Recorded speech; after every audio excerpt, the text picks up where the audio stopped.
tuna sababu nyingi za kwamba kwa nini wewe unapaswa kumleta mtoto wako hapa, au pia kama ni mwanafunzi pia mwenyewe, kwa nini unapaswa kuja kusoma kwenye hichi kituo cha Atimwamiruke JR.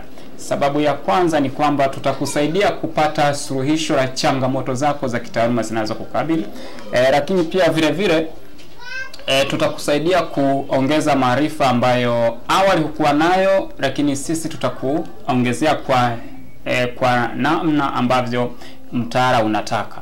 Sisi tunafanya hivyo. Lakini pia sababu pekee ambayo pia inaweza ikakufanya uje kusoma hapa ni kwa sababu sisi tunafundisha kwa sababu lengo kubwa ni kuhakikisha kwamba wanafunzi wanafanya vizuri ndani pia ya shule, wanafanya pia vizuri katika mitihani za ndani, wanafanya pia vizuri katika mitihani za RSA, wilaya, mkoa, kanda, hali kadhalika mpaka taifa. Hizo ndo sababu pekee ambazo zinaweza zikakufanya wewe umlete mtoto wako hapa shuleni, au pia hizo ndo sababu ambazo zinaweza zikakuvutia wewe mwanafunzi kuja kusoma kwenye kituo hichi cha Atimwamiruke JR kilichopo karibu na shule ya sekondari Tushikamane.